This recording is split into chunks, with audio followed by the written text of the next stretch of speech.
They're assisting African Americans and others to achieve economic empowerment, basic human needs, and civil rights.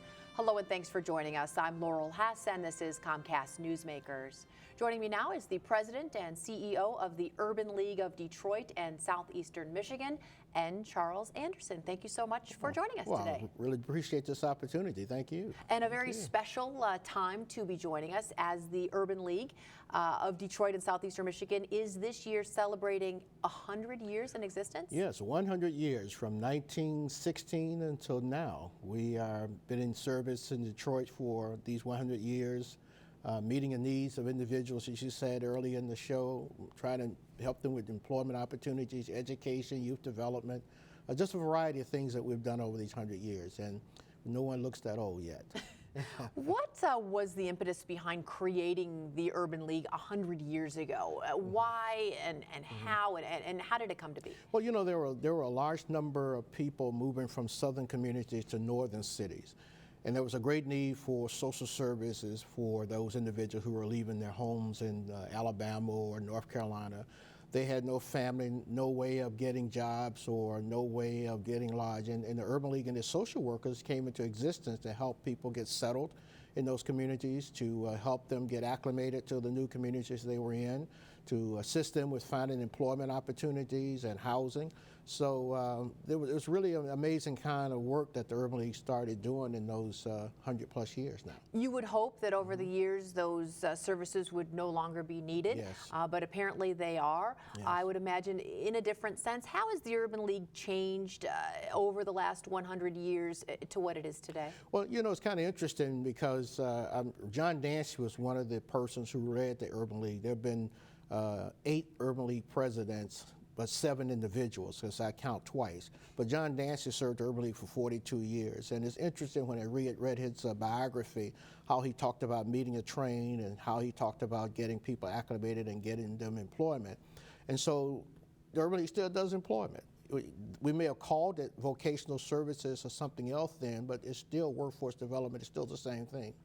It's interesting that in the early 20s, the Urban League created a baby clinic, something to assist mothers and their children with the needs that they had as they developed. And so today, the Urban League still has workforce development. Today, the Urban League operates WIC, Women, Infant, and Children, WIC clinics. Today, the Urban League still has programs that are focused on youth and youth development, which is something that the Urban League was very much involved in the beginning. The Urban League operated a camp. We don't operate a camp today, but we still try to meet those needs of young people with something, for example, called the College Club for high school students, trying to help them get acclimated and ready for college and off to college. So, you know, things look a little different, but the services are fundamentally the same. And how would somebody get in touch with you or take advantage of your services, be referred to you in order to benefit? Well, they simply just call us at our main number, 832-4600. That's the 313 area code. Or go to our website at deturbanleague.org. But there are no charges for our services. We do ask people to consider joining the Urban League, become a member, and help cover the cost of some of the services we do provide. But, you know, we are available to meet the needs of those who are disadvantaged or who are in trouble. From our special program for mature workers who are 55 and over, trying to help them get back to work in Wayne, Oakland, and Macomb counties, to those WIC clinics and those youth development programs and those workforce development initiatives that we have.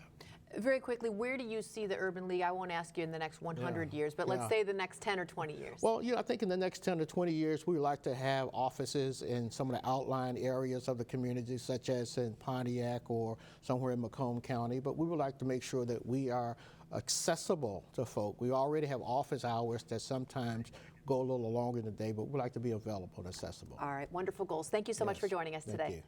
For more information on the Urban League of Detroit and Southeastern Michigan, you can visit deturbanleague.org. Today's Comcast Newsmaker was N. Charles Anderson, the President and CEO of the Urban League of Detroit and Southeastern Michigan.